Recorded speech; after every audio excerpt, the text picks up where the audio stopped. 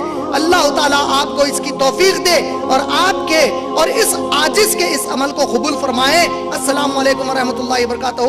محمد منظور نعمانی، انہوں نے یہ 16 نومبر 1984 عیسوی کو یہ دعا لکھی اس کتاب میں اور سائن کر کے دیا. یہ امید سے کہ جو لوگ اس گھر میں رہتے ہیں اس کتاب کو پڑھیں گے اور دوسرے جس کو اس کتاب کے بارے میں اپنے گھر کے اندر نہیں معلوم ہے ان تک اس کی بات عام کریں گے. اس کتاب کو لکھنے کے پیچھے جو چیز ان کو ملی جس سے انہوں نے لکھا، وہ کہتے ہیں نول کشور نامی ایک پریس ہے لکھنؤ میں یا اتر پردیش میں، نول کشور پریس، اور اس پریس میں کئی کتابیں مسلمانوں کی عالموں کی بھی چھپتی تھی. ایک مرتبہ کا واقعہ ہے کہ وہاں پر کوئی کتاب چھپنے آئی اور وہ کسی بہانے ان کے ہاتھ لگ گئی. جیسے ہی وہ ان کے ہاتھ لگی، لگ بھگ 2500 صفحوں پر مشتمل وہ کتاب تھی جس میں لگ بھگ 16000 جملے تھے. جب وہ کتاب پڑھے تو چمک کر اٹھ گئے، بولے کہ یہ کیا ہے؟ وہ کتاب کون سی تھی جانتے ہیں آپ لوگ؟ الشافی کی اصول کافی. کیا ہے کتاب کا نام؟ الشافی کی اصول کافی. یہ کتابیں بھی یہاں لایا ہوں میں. یہ کتاب آپ لوگوں کو میں چیلنج کرتا ہوں مارکیٹ سے خرید کر بتا دیجیے. پہلے تو اگر آپ اس گھر کے ہیں تو آپ کو خرید بھی نہیں آنے دیں گے اس کے، اور اگر آپ اس گھر کے ہیں تو 100 بار تحقیق کریں گے کہ آپ ہیں کون، اس کے بعد اس کو ہاتھ لگانے دیں گے. اور جو مارکیٹ میں یہ کتاب ملتی ہے اس میں کئی ایڈیشنز ہیں، ایک وہ جو پبلک کے لیے ہے، ایک وہ جو صرف علماء کے لیے ہے ان کے. یہ جو کتاب کا مرتبہ اس گھر والوں کے پاس ہے وہ ہماری مسلمانوں کی صحیح بخاری صحیح مسلم کو ہم جو عزت دیتے ہیں، قرآن مجید کے بعد مسلمان سب سے زیادہ احترام والی کتاب کس کو سمجھتے ہیں؟ اس کتاب کو ان کے پاس وہی عزت حاصل ہے. الکافی 3 بنیادی جلدوں میں لکھی گئی ہے، روضۃ الکافی، فروع الکافی اور اصول کافی. یہ 3 جلد ہیں اس کے. اس کو لکھنے والے کا نام ہے یعقوب الکلینی.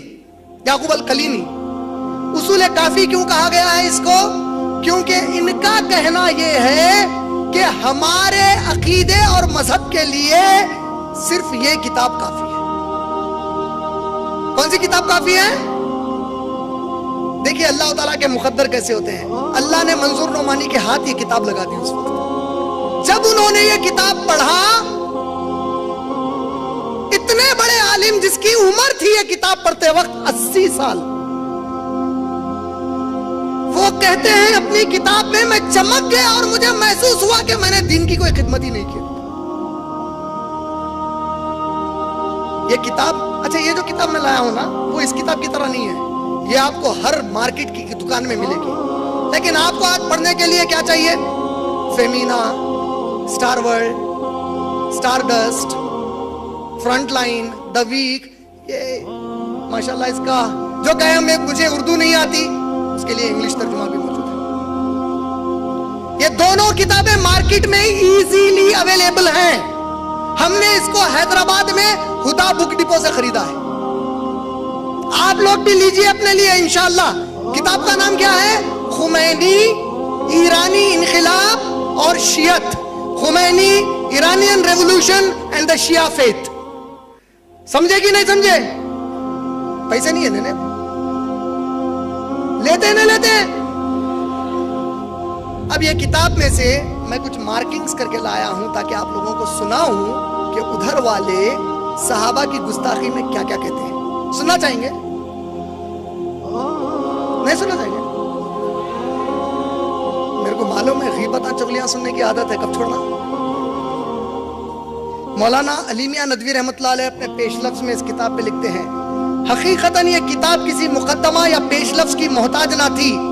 مولانا نے مجھے اس سعادت میں شریک کرنا چاہا اور اس کا ایک فائدہ ہوا کہ خدا نے مجھے خود بھی ایک دوسرے انداز سے اس مسئلے کا جائزہ لینے اور اس موضوع پر اپنے خیالات اور اپنے احساسات کا اظہار کی توفیق عطا فرمائی، جس کے نتیجے میں ایک مستقل رسالہ دین اسلام اور مسلمین اولین کی دو متضاد تصویریں، عقائد اہل سنت اور عقائد فرقہ اتنا اشریہ کا تقابلی مطالعہ تیار ہو گیا.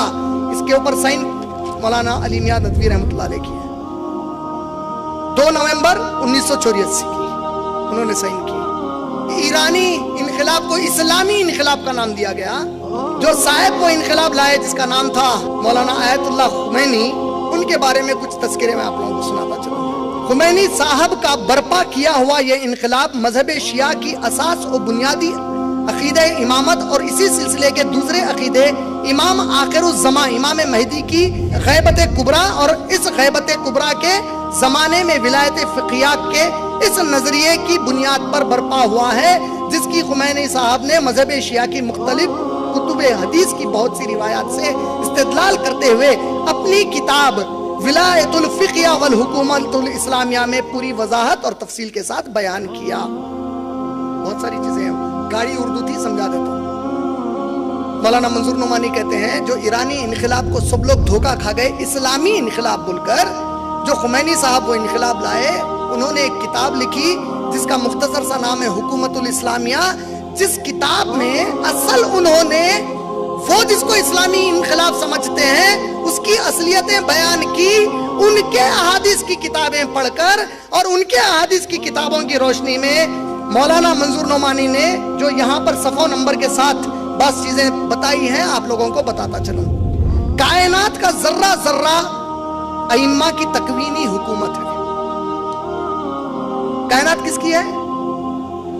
اللہ نے آل عمران سورہ نمبر 3 کی آیت نمبر 27 میں ہم کو کہا قل کہو اللہم مالک الملک، اے اللہ کائنات کے اکیلے مالک، ذرے ذرے پہ کائنات کے صرف تیری حکمرانی. کیا کہا جا رہا ہے؟ کائنات کا ذرہ ذرہ ائمہ کی تکوینی حکومت ہے. صفحہ نمبر 52 پر ہے. ائمہ کا مقام ملائکہ مقربین اور انبیاء و مرسلین سے بالاتر ہے. اللہ اکبر. امام خمینی کے پاس ائمہ کا مقام کیا ہے؟ انبیاء علیہ السلام کے برابر ہے، نعوذ باللہ. اور ہمارے مذہب کے ضروری اور بنیادی عقائد میں سے یہ عقیدہ بھی ہے کہ ہمارے ائمہ معصومین کو وہ مقام و مرتبہ حاصل ہے جس تک کوئی مقرب فرشتہ اور نبی مرسل بھی نہیں پہنچ سکتے.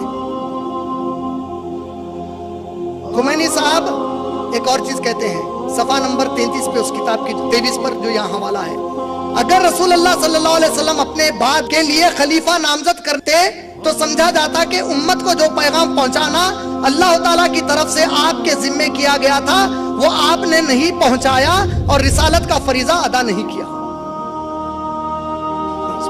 رسول اللہ صلی اللہ علیہ وسلم کی وفات کے بعد سب لوگ اللہ اکبر اسلامی انقلاب سے جو لوگ متاثر ہیں ایران کے، ان کو بتانا چاہ رہا ہوں بھائی کیسا اسلام کا انقلاب لائے انہوں. دیکھیے جو انہوں نے اسلام کا انقلاب لائے ان کا نظریہ کیا ہے. رسول اللہ صلی اللہ علیہ وسلم کے انتقال کے بعد، وفات کے بعد سب لوگ مرتد ہو گئے. سب لوگ مرتد کس کو بولتے معلوم ہے؟ جو مسلمان اسلام چھوڑ کے کوئی اور مذہب قبول کر لیتا اس کو مرتد بولتے. نبی صلی اللہ علیہ وسلم کے بعد سب لوگ مرتد ہو گئے سوائے 3 کے. میں نے عرض کیا وہ 3 کون تھے تو انہوں نے فرمایا مقداد بن الاسود، ابو ذر غفاری اور سلمان فارسی. اس پر اللہ کی رحمت ہو اور اس کے برکات. ان 3 کو چھوڑ کر سب مرتد ہو گئے اسلام سے. استغفر اللہ.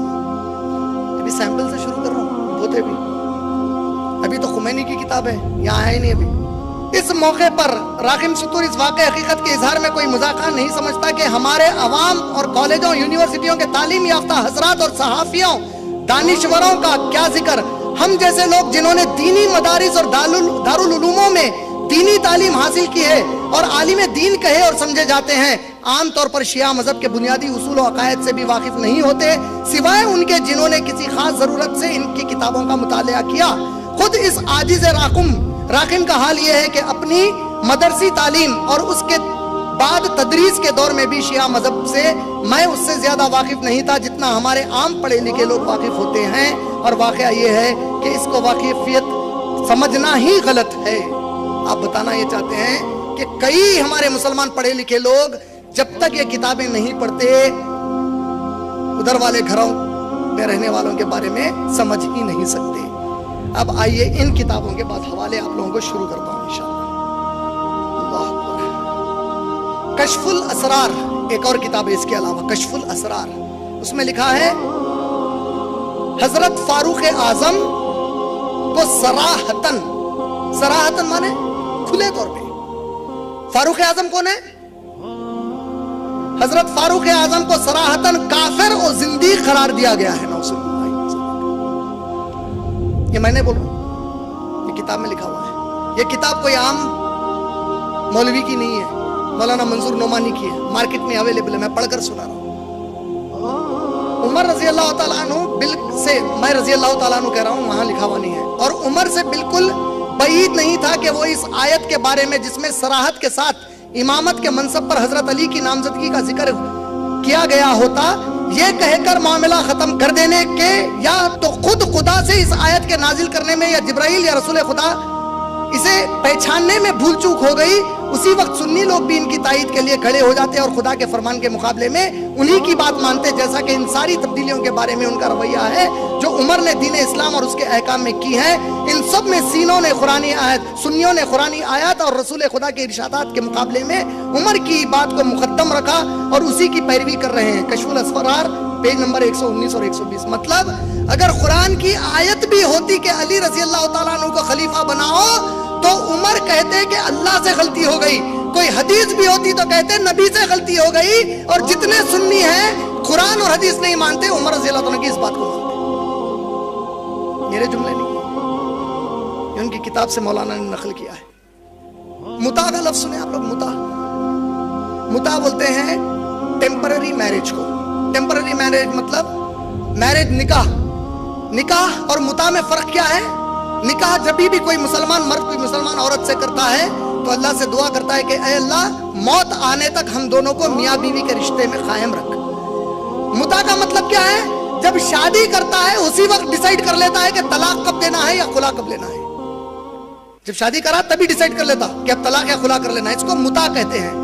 متع کئی بے وقوف کہتے ہیں پہلے جائز تھی، جائز گیز نہیں تھی، شراب پہلے جائز تھی۔ بھائی جواب دو، شراب جائز تھی، عربوں میں پہلے سے چلتی تھی، قرآن رکا دیا اس کو۔ متع عربوں میں پہلے سے ہوتا تھا۔ صحیح بخاری جلد نمبر 7 حدیث نمبر 50، علی رضی اللہ تعالیٰ عنہ روایت کر کے کہتے ہیں کہ اللہ کے نبی کریم صلی اللہ علیہ وسلم نے متع اور گدھے کے گوشت کو ہم پر حرام کر دیا۔ لیکن ان کتابوں میں متع کی فضیلت آئی ہے جو مولانا نے یہاں نقل کی ہے، جو آئی ہے تحریر الوسیلہ جلد دوم صفحہ 296۔ زناکار عورت سے متع کرنا جائز ہے مگر کراہت کے ساتھ، خصوصاً جب کہ وہ مشہور پیشے ور زانیات میں سے ہو، اور اگر اس سے متع کرے تو چاہیے کہ اس کو بدکاری کے اس پیشے سے منع کرے۔ اگر کوئی پروسٹیٹیوٹ کن گئے، فحاشہ عورت کن گئے تو اس سے متع کرنا افضل نہیں ہے، متع کرنا افضل نہیں ہے، پھر بھی کر رہے ہیں تو اس کو بول دو دیکھ بھائی تو زنا کی کو کرتے پھرتی، خالی متع کر۔ اب وہ خالی متع کر سمجھ جانا۔ مولانا یہاں لکھتے ہیں ہمارے سامنے اس کا وہ ایڈیشن ہے جو اب سے 102 سال پہلے سن 1302 ہجری میں نف کشور لکھنؤ سے شائع ہوا تھا۔ ہم جو کچھ عرض کرنا چاہتے ہیں زیادہ تر اسی کے حوالے سے عرض کریں گے۔ یہی اتنا عشری یعنی اتنا عشری جو 12 اماموں کو ماننے والے ہیں ان کے مذہب کا سب سے زیادہ مستند ماخذ ہے۔ اس کی 4 جلدیں 2500 کے قریب صفحات پر ہے اور 16,000 سے زیادہ روایات پر ہے۔ اب اس کے بعد آئیے اب آگے کیا کہتے ہیں دیکھیے۔ اللہ اکبر۔ ائمہ کو اختیار ہے کہ جس چیز کو چاہیں حلال یا حرام کر دیں۔ اللہ کے نبی کریم صلی اللہ علیہ وسلم صرف شہد نہیں کھاتا ہوں بولے آج کے بعد۔ اللہ سورہ تحریم نازل فرما دیا۔ سورہ تحریم سورہ نمبر 66 کی آیت نمبر 1 میں اللہ تعالیٰ نے کہا اے نبی صلی اللہ علیہ وسلم جسے اللہ نے حلال کیا ہے اسے آپ اپنے اوپر حرام کیسے کر سکتے ہیں؟ اور کیا کہا جا رہا ہے کہ ائمہ کو حلال اور حرام کرنے کا اختیار دیا گیا ہے۔ اللہ کو پہلے ایک ماننا، پھر یہ ماننا کہ اللہ نے جب اکیلا تھا کائنات میں، اللہ کے سوا کوئی نہیں تھے، تو اللہ نے 3 لوگوں کو پیدا فرمایا، محمد صلی اللہ علیہ وسلم، علی رضی اللہ تعالیٰ عنہ اور بی بی فاطمہ رضی اللہ تعالیٰ عنہ کو پیدا فرمایا۔ پیدا فرمانے کے بعد تمام چیزوں کو پیدا کیا، پھر ان مخلوقات کو تخلیق پر ان کو شاہد بنایا اور ان کی اطاعت اور فرما برداری ان تمام مخلوقات پر فرض کی اور ان کے تمام معاملات ان کے سپرد کر دیے۔ تو ائمہ جس چیز کو چاہتے ہیں حلال کر دیتے ہیں اور جس چیز کو چاہتے ہیں حرام کر دیتے ہیں، اور یہ نہیں چاہتے مگر وہ جو اللہ تبارک و تعالیٰ چاہتا ہے۔ آپ لوگ مانے نہیں سمجھے میں اصل کیا ہے اس میں بتانا چاہ رہا تھا؟ معلوم ہے ہمارے پاس کئی مسلم یہ بولتے جب آدم علیہ السلام زمین پر بھیجے گئے تو انہوں نے عرش پر جو کلمہ لکھا تھا اسے یاد کیا اور اس کے وسیلے میں دعا مانگی اور ان کی مغفرت ہو گئی۔ پوری قرآن میں ایسا ذکر کہیں بھی نہیں آیا۔ اللہ نے سورہ بقرہ سورہ نمبر 2 کی آیت نمبر 30 سے 38 میں کہا کہ ہم نے آدم کو چند کلمات سکھائے تھے جس کی بنیاد پر اس نے اللہ سے معافی مانگی۔ سورہ اعراف کی آیت نمبر 27 میں وہ کلمات اللہ نے کہے، وہ دعا جو آپ اور میں آج اکثر کرتے ہیں، ربنا ظلمنا انفسنا وان لم تغفر لنا وترحمنا لنکونن من الخاسرین، اے ہمارے رب ہم نے اپنی جانوں پر بڑا ظلم کیا ہے، اگر تو نے ہماری مغفرت نہیں کی، ہم پر رحم نہیں کیا تو ہم بڑے نقصان اٹھانے والوں میں ہیں۔ اللہ تعالیٰ قرآن میں کہہ رہا ہے کہ یہ دعا مانگے اور میں معاف کیا، اور کئی لوگوں میں یہ مشہور ہے کہ وہاں وہ کلمہ دیکھ کر معاف کیے۔ وہ کلمہ اصل کیا تھا سمجھ رہے ہیں؟ ادھر کے گھر والا ادھر ڈالا وہ کلمہ تھا، وہاں کون سا کلمہ؟ لا الہ الا اللہ محمد الرسول اللہ علی ولی اللہ وصی محمد الرسول اللہ وخلیفتہ بلا فصل۔ کلمہ بولے تو آپ اور میں سنی گھر والے کیا سمجھتے؟ خالی لا الہ الا اللہ محمد رسول اللہ۔ بولا اچھا تم ہمارے اماموں کی فضیلت کو نہیں مانتے بیٹا؟ اللہ کے بعد کچھ نہیں تھا، 3 چیزیں تھی، کا مطلب کیا ہوا کہ علی رضی اللہ تعالیٰ عنہ اور بی بی فاطمہ کا مقام بھی محمد صلی اللہ علیہ وسلم کے برابر ہے؟ ہو سکتا؟ سمجھے کہ نہیں سمجھے؟ اب اللہ تعالیٰ ایسی امت کو عذاب دینے سے باز نہیں رہے گا جو ایسے امام کو مانے جو اللہ تعالیٰ کی طرف سے نامزد نہیں کیا گیا ہے۔ جیسے کہ اب آپ سمجھ جانا 3 خلفاء کا ذکر ہے اس میں، اگرچہ یہ امت اپنے اعمال کے اعتبار سے نیک اور متقی پرہیزگار ہو، اور ایسے لوگوں کو عذاب دینے سے اللہ باز رہے گا جو اللہ کی طرف سے نامزد ہونے والے اماموں کو مانتے ہیں، اگرچہ یہ لوگ اپنی عملی زندگی میں ظالم اور بدکار اور بد کردار ہیں۔ نہیں سمجھے؟ مطلب یہ بتا رہے ہیں کہ اگر یہ امت میں نبی کی ایسے لوگ آ گئے جو 5 وقت نماز پڑھ رہے ہیں، داڑھی چھوڑ رہے ہیں، تکنے کے اوپر کپڑا پہن رہے ہیں، شراب نہیں پی رہے ہیں، زنا نہیں کر رہے ہیں، روزے رکھ رہے ہیں، زکات دے رہے ہیں، حج کر رہے ہیں، فرما بردار رہ رہے ہیں، سب کچھ کر رہے ہیں، لیکن مان رہے ہیں کس کو؟ امام ابو بکر عمر اور عثمان کو مان رہے ہیں جس کی تصدیق قرآن حدیث میں نہیں آئی، سوائے علی کے کسی اور کو امام مان کے یہ پوری نہیں کیا کرے تو ان کو اس کا اجر نہیں ملنے والا ہے، جہنم ملنے والی ہے۔ لیکن اگر کوئی باقی سب گناہ کر لے لیکن یہ مانے کہ ہمارے امام تو وہی ہیں، ان تینوں کو چھوڑ کر، تو ان کے گناہوں کا ان کو کوئی عذاب ہونے والا نہیں ہے۔ ابھی تک ہم بھی تعجب سے سوچتے تھے بھائی اتنے گناہ کرتے ہیں یہ لوگ، ان کو اللہ کا خوف نہیں ہوتا؟ کہاں سے ہوگا؟ اطمینان ہو گیا، کتاب میں آ گیا ان کی۔ اس کا حوالہ کیا ہے؟ اصول کافی، یہی اصول کافی، اصول کافی صفحہ نمبر 238 اور منظور نعمانی کی یہ اردو کتاب کا صفحہ نمبر 131۔ علی رضی اللہ تعالیٰ عنہ کی فضیلت کے اوپر دیکھو کیا کہہ رہے ہیں۔ علی رضی اللہ تعالیٰ عنہ کی فضیلت کی مثال اس کی ہے جو محمد صلی اللہ علیہ وسلم کو حاصل ہے، اور محمد صلی اللہ علیہ وسلم کی فضیلت حاصل ہے اللہ کی تمام مخلوق پر، اور ان کی یعنی علی رضی اللہ عنہ کسی حکم پر اعتراض کرنے والا ایسا ہی ہے جیسا کہ اللہ اور اس کے رسول پر اعتراض کرنے والا اور کسی چھوٹی یا بڑی بات میں ان پر انکار کرنے والا اللہ کے ساتھ شرک کرنے والے کے برابر ہے۔ علی رضی اللہ تعالیٰ عنہ کی فضیلت کہتے ہیں کہ محمد صلی اللہ علیہ وسلم کے برابر ہے۔ اللہ تعالیٰ کا علی رضی اللہ تعالیٰ عنہ وہ راستہ تھے کہ جو کوئی اس کے سوا کوئی اور راستے سے چلا وہ ہلاک ہو جائے گا، یعنی کہ محمد صلی اللہ علیہ وسلم کا راستہ نہیں۔ امام صاحب فرما رہے ہیں ہمارے پاس مصحف فاطمہ علیہ السلام ہے، اور لوگوں کو کیا خبر کہ مصحف فاطمہ کیا ہے؟ امام نے فرمایا کہ اس میں تمہارے اس قرآن سے 3 گنا زیادہ ہے، تمہارے اس قرآن سے 3 گنا ہے، اور اللہ کی قسم اس میں تمہارے قرآن کا ایک حرف بھی نہیں ہے۔ اصول کافی صفحہ نمبر 146، اس کتاب کا صفحہ نمبر 140۔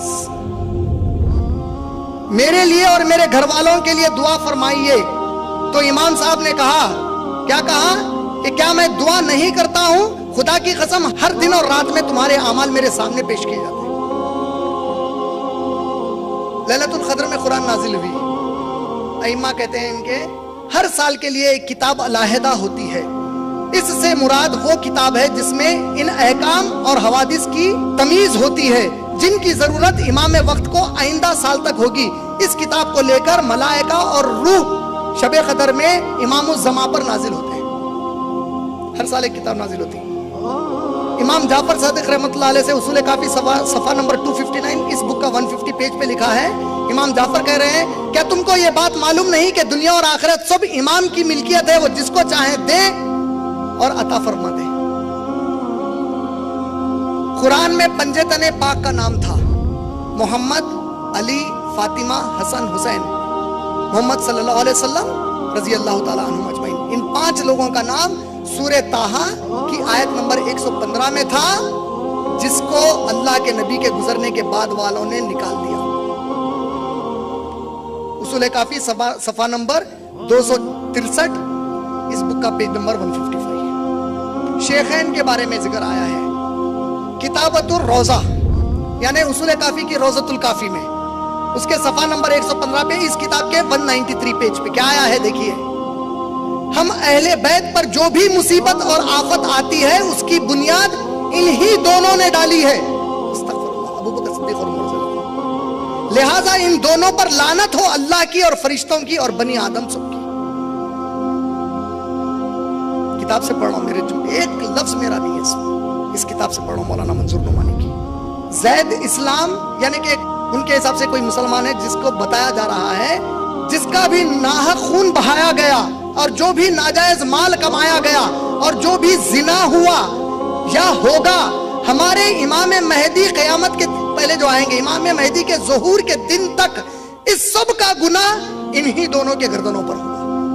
نعوذ باللہ۔ رجال کشی صفحہ نمبر 135، اس کتاب کا صفحہ نمبر 194۔ ساری حمد اس اللہ کے لیے ہے جس نے مجھے موت دے کر اس وقت تک دنیا سے نہیں اٹھایا کہ میں نے تم کو اس مقام پر دیکھ لیا، تم اپنا ہاتھ بڑھاؤ۔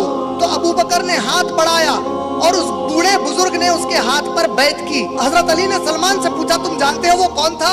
یعنی ابو بکر صدیق جب خلیفہ بنے، بیعت لینے کا وقت آیا تو ایک بزرگ ہاتھ بڑھا کر بولا کہ تم سے بہتر کوئی نہیں ہے، میں ہاتھ بڑھاتا ہوں بیعت کرنے کے لیے۔ تو علی رضی اللہ تعالیٰ پوچھ رہے ہیں تم جانتے ہو وہ بزرگ کون تھا جو ابو بکر صدیق کے ہاتھ پر سب سے پہلے بیعت کیا؟ سلمان نے کہا میں نہیں جانتا۔ تو حضرت علی نے فرمایا بوڑھے بزرگ کی صورت میں آنے والا اور ابو بکر کے ہاتھ پر سب سے پہلے بیعت کرنے والا آدمی ابلیس تھا۔ فاروق اعظم یعنی عمر رضی اللہ تعالیٰ عنہ، سب سے بڑی عید رسول خدا صلی اللہ علیہ وسلم نے فرمایا، اپنے گھر میں سب کو جمع کیا اور اچھے اچھے کھانے پکائے، اہل بیت پورے کھا رہے تھے، علی رضی اللہ عنہ وغیرہ سب موجود تھے۔ کوئی آئے اور بولے کہ آج کیا کوئی تہوار ہے؟ کہا کہ ہمارے نبی صلی اللہ علیہ وسلم کو اللہ نے خبر دی ہے کہ فلاں دن عمر کا قتل ہوگا۔ تو نبی نے کہا کہ اس کے ہلاک ہونے کے دن کو سب سے بڑی عید مان کر قیامت آنے تک مناتے رہو. یہ پوری تفصیل سے 3 پیج پر ہے، 4 پیج پر ہے. زار المعاد اس کا حوالہ یہاں پر آیا ہے. فاروق اعظم کا یوم شہادت سب سے بڑی عید رسول خدا صلی اللہ علیہ وسلم پر افطرا کی بدترین مثال. نعوذ باللہ. صفحہ نمبر 198 پیج نمبر پر. یہ سنیے اب. امام غائب جب ظاہر ہوں گے تو شیخین کے قبروں سے ان کو نکالیں گے اور زندہ کر کے ہزاروں بار سولی پر چڑھائیں گے. شیخین مطلب ابو بکر صدیق اور عمر رضی اللہ عنہ. ان کو قبروں سے نکال کر ہزاروں بار سولی پر چڑھائیں گے. صفحہ نمبر 213 اس کتاب کا. علامہ باقر مجلسی نے اپنی کتاب حق الیقین صفحہ نمبر 139 اس بک کی 179 پر لکھا ہے، جب قائم آل محمد صلی اللہ علیہ وسلم یعنی امام مہدی یعنی ان کے 12ویں امام ظاہر ہوں گے تو خدا فرشتوں کے ذریعے ان کی مدد کرے گا، اور سب سے پہلے ان سے بیعت کرنے والے محمد صلی اللہ علیہ وسلم ہوں گے، اور ان کے بعد علی رضی اللہ تعالیٰ. میرا ایک بھی لفظ نہیں بول رہا، اس میں کتاب سے پڑھ کے سنا رہا ہوں. جب وہ ظاہر ہوں گے تو محمد صلی اللہ علیہ وسلم ان کے ہاتھ پر بیعت کریں گے، اور علی رضی اللہ تعالیٰ دوسرے ہوں گے ان کے ہاتھ پر بیعت کرنے والے. پھر یہاں دیکھیے صفحہ نمبر 180 اس بک کا حق الیقین کتاب سے، جس وقت مہدی علیہ السلام ظاہر ہوں گے تو وہ کافروں سے پہلے سنیوں کو خاص کر کے قتل کریں گے. جب ہمارے قائم امام مہدی ظاہر ہوں گے، حق الیقین صفحہ نمبر 139 پیج نمبر 179 اس بک کا ہے، حق الیقین کا پیج نمبر 139. جب ہمارے قائم مہدی ظاہر ہوں گے تو وہ معاذ اللہ عائشہ رضی اللہ تعالیٰ عنہ کو زندہ کر کے ان کو سزا دیں گے اور فاطمہ کا انتقام ان سے لیں گے. اصل قرآن وہ تھا جو حضرت علی نے مرتب فرمایا تھا، اور امام غیب اس کو لے کر آئیں گے. یہ تو انڈیکس میں سے پڑھا. صرف قرآن میں تورات اور انجیل کی طرح تبدیلیاں لائی گئی ہیں. ایک سورہ موجودہ قرآن میں موجود نہیں ہے. کربلا کا مرتبہ کعبے سے بلند ہے. متع صرف جائز اور حلال ہی نہیں، نماز روزہ اور حج جیسی عبادات سے افضل ہے. آج ایک لفظ بھی میں میرا نہیں بتا رہا ہوں، کتاب کھول کے پڑھتے جا رہا ہوں. یہ مارکیٹ میں اویلیبل ہے کتاب، یہ کوئی چھپی ہوئی کتاب نہیں ہے. یہ کوئی غیر سنی عالم کی نہیں ہے، کوئی چھوٹے مدرسے سے فارغ عالم کی نہیں ہے، کوئی پیسے کی خاطر علم کو بیچنے والے عالم کی نہیں ہے. ہندوستان کے مشہور عالم منظور نعمانی کی ہے. اس کتاب کے اندر موجود چیزوں کی تصدیق کس نے کی؟ مولانا علی میاں ندوی رحمۃ اللہ علیہ نے کی. اب آپ لوگوں کے سامنے یہ بھی بتاتا چلوں کہ جو واقعہ کربلا ہوا ہے اس کے بارے میں کچھ بتاؤں مت بتاؤں. ہم آج تک جو کچھ سنتے آ رہے ہیں، یہ پورا مواد جو ہمارے پاس آیا ہے، یہ مواد تاریخ کی 14 الگ الگ مورخین کی لکھی ہوئی کتابوں سے آیا ہے. ٹوٹل 14 بڑے ہسٹورینز نے کتابیں لکھی، 14 بڑے مورخین نے کتابیں لکھی، مشہور مورخین نے کتابیں لکھی. ان میں سے 14 میں سے 9 کی کتابیں ضائع ہو گئیں، بہت زمانے میں لکھے، کہیں مس ہو گئیں. 5 باقی ہیں.